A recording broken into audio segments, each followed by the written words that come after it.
வணக்கம் நேயர்களே, நான் உங்கள் மணிகண்டன் பிரபாகரன். பக்தி நேயர்களுக்கு முதற்கண் வணக்கம். இன்னைக்கு சீஃப் கெஸ்ட்டாக யார் வந்திருக்காங்க பார்த்தீங்கன்னா, ஜேஎம்எஸ் சந்திரமொழி ஐயா வந்திருக்காங்க. ஃபர்ஸ்ட் ஆஃப் ஆல் அவரை வெல்கம் பண்ணிடலாம். வணக்கங்க ஐயா. வணக்கம். எப்படி இருக்கீங்க? நல்லா இருக்கு. சூப்பருங்க. ஸோ கடந்த எபிசோடில் பார்த்தீங்கன்னா நம்ம இந்த கோச்சார் ரீதியாக இருக்கிற விஷயங்கள் பேசிகிட்டு இருந்தோம். ஸோ என்னன்னா இந்த மாதம் ஃபுல்லாகவே ஒரு 4 கிரக பயிற்சி ஆகிட்டுருச்சு. ஸோ மக்களுக்கு இருக்கிற பெரும் பிரச்சனையே என்னன்னா, எந்த கிரகம் ஃபேவர் பண்ண போகுது, இல்லை எது நம்மளை லாக் பண்ண போகுதுன்னு கேட்டிருந்தாங்க. ஸோ அதுக்கு முன்னாடி மக்கள் ரீதியாகவே இந்த விஷயங்கள் நீங்கள் வந்து கொண்டு போய் சேர்க்கணும்னு சொல்லியிருந்தீங்க. ஸோ அப்படி இருக்கும்போது கோச்சாரமாக இன்னைக்கு பாருங்க, நாள் தினப்பலன் இருக்கு, வாரப்பலன் போடுறாங்க, மாத பலன் இருக்கு, வருஷ பலன் இருக்கு.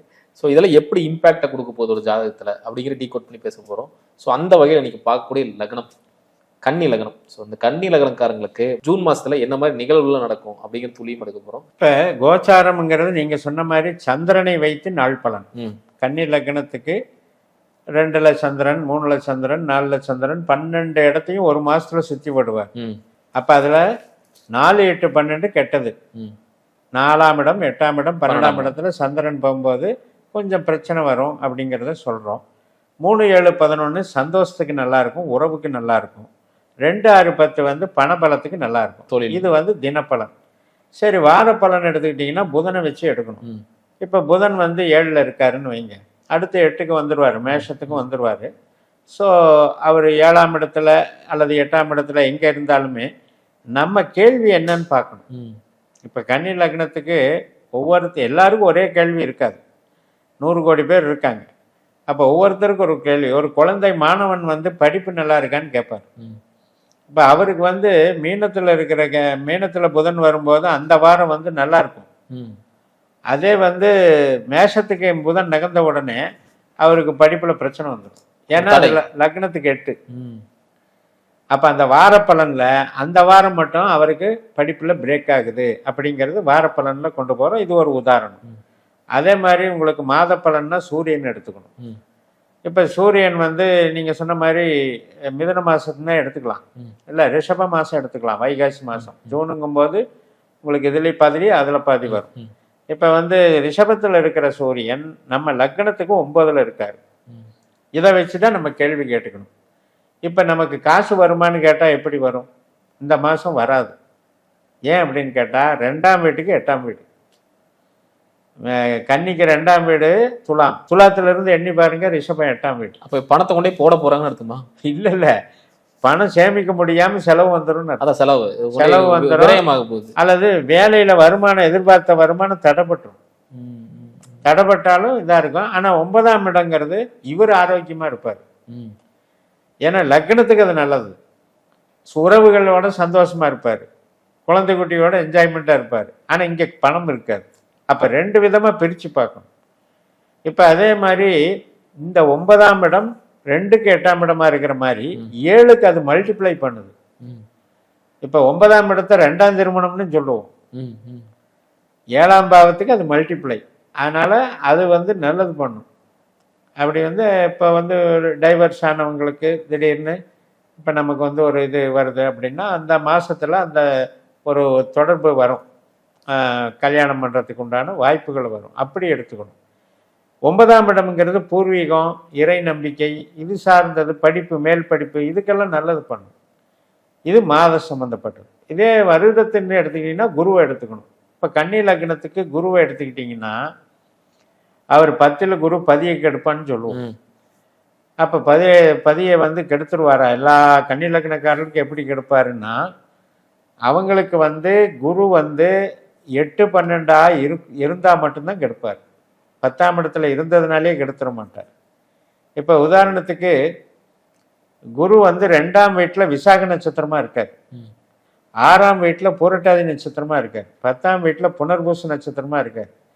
இப்படிப்பட்டவங்களுக்கு இந்த கன்னி லக்னத்தில் பிறந்தவங்களுக்கு குரு நட்சத்திரத்திலேயே ஏதோ ஒரு இடத்துல இருந்தாருன்னு வைங்க, குரு ஸ்ட்ராங்கா இருக்காருன்னு அர்த்தம். 2 ஆக்டிவேட் பண்றாரு, தொழில் நல்லா இருக்குன்னு அர்த்தம். இவங்க குரு திசையில தான் சம்பாதிப்பாங்க. அப்படி இருக்கும்போது 10ஆம் இடத்துல அவருடைய நட்சத்திரத்துக்கே குரு வரும்போது எப்படி கெடுதல் செய்வாரு? எப்படி 10ல் குரு பதியை கெடுப்பாரு? கெடுக்கவே மாட்டார். ஆனால் 8, 12 குரு மாறிட்டார்னா நம்ம ஜாதகத்துல தொழிலில் ஈடுபட்டு அகலக்கால் வச்சு நஷ்டம் அடைஞ்சிருவார். ஒரு சருகல் உண்டு. அப்போ நீங்கள் வந்து பொதுப்பலன் பார்த்து என்ன பண்ண போறீங்க? கன்னி லக்னத்துக்கு குரு 10ல் இருக்குன்னா மொத்த கன்னி லக்னக்காரர்களுக்கும் ஒரு பலனை சொல்லி அது நடக்குமா?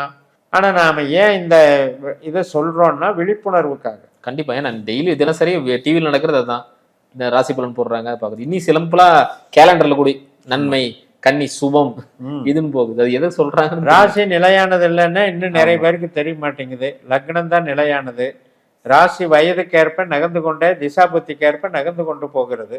அதனால நம்ம லக்னத்தை வச்சு பலன் பார்க்கணும். இப்ப கண்டக சனின்னு சொல்லுவாங்க சனிய. ஆமா, சனியினுடைய நட்சத்திரமே அங்கதான் இருக்கு. அப்ப அவங்களுக்கு கல்யாணம் ஆகாதவங்களுக்கு கல்யாணம் ஆகும். என்னுடைய சிஸ்டப்படி உத்திரட்டாதியில வரும்போது உத்திரட்டாதியில வந்துட்டார், ஆல்ரெடி வந்துட்டார். அவர் ஆகஸ்ட் செப்டம்பர் வரைக்கும் உத்திரட்டாதியில் தான் இருப்பார். யாருக்கெல்லாம் சனி திசா புத்தி அந்தரம் நடக்குதோ மேரேஜ் நடந்துடும். ஆனால் அதே சனி 6-12 தொடர்புல அவங்க ஜாதகத்துல இருந்தால் அது தடைப்படும். அப்ப கோச்சாரத்துக்கும் திசாபுத்திக்கும் வித்தியாசம் தெரியும். திசாபுத்திக்கு சாதகமா பாதகமா என்று பார்ப்பதற்குத்தான் கோச்சாரம். அப்படி நீங்க பயன்படுத்தினீங்கன்னா கரெக்டா ரிசல்ட் கிடைச்சிடும். இப்ப அதே மாதிரி கேதுவை 12ல் எடுத்துக்கிட்டீங்கன்னா, அதே மாதிரி 6ல் ராகு எடுத்துக்கிட்டீங்கன்னா அவங்கவங்க நட்சத்திரம் இருக்கிற இடத்துக்கே வர்றாங்க. 6ஆம் இடம் 12ஆம் இடம் என்று. ஆனா இவங்களுடைய பொட்டன்ஷியல் என்னன்னு பாருங்க. ராகு பணம் கொடுக்குற கிரகம், கேது நல்ல கிரகமே கிடையாது. கன்னி லக்னத்துக்கு 4, 8, 12ல் தான் அவருடைய நட்சத்திரமே இருக்கு. அதனால கேது தான் ப்ராப்ளம். ராகு பாசிட்டிவ் தொழிலுக்கு. கேது 12ல் ரெண்டுக்குமே நல்லா இல்லை. உறவுக்கும் நல்லா இல்லை, தொழிலுக்கும் நல்லா இல்லை. யாருக்கெல்லாம் கேது திசா புத்தி நடக்குதோ அவங்க ஜாக்கிரதையா இருக்கணும். இது பொது பலன். இப்போ உதாரணத்துக்கு 12ஆம் வீட்டில் இருக்காருன்னா இப்போ கேது ஒருத்தருக்கு தொழில் கிரகமா வந்துடுச்சுன்னு வைங்க. அவங்க ஜாதகப்படி 2, 6, 10க்கு உண்டான கிரகம்னு வைங்க. வெளிநாட்டில் வேலை கிடைச்சி அழகா போயிடுவார். அப்ப நான் சொன்ன கெட்ட பலன் இங்க இல்லை, நல்ல ஆக்டிவேட் பண்ணிடுவார். அப்ப நம்ம பாவம் என்னங்கிறத நீங்க முதல்ல டிசைட் பண்ணுங்க. நாம பிறந்த போது பிறந்த ஜாதகத்துல நமக்கு எந்தெந்த கிரகம் எந்த பாவத்துக்கு அதிகாரியா வர்றாங்கன்னு டிசைட் பண்ணுங்க. அந்த கிரகம் இப்ப கோச்சாரத்துல எந்த நட்சத்திரத்துல போகுதோ அந்த நட்சத்திர தொடர்புகள் கெட்ட பாவமா இருந்தா கெட்டது நடக்கும், நல்ல பாவமா இருந்தா நல்லது நடக்கும். நீங்க கிரகங்கள் இருந்த இடத்தை எடுத்துட்டு கன்ஃபியூஸே பண்ணிக்க வேண்டியது. ஒட்டுமொத்தமா 10ல் குரு எல்லாருக்குமே தொழில் போச்சுன்னு எடுக்கக்கூடாது, எல்லாருக்குமே டெவலப் பண்ணணும்னு எடுக்க முடியாது. அதனாலதான் நான் உள்ளுக்குள்ள போய் நட்சத்திர பலனை விவரிச்சுக்கிட்டே வர்றேன்.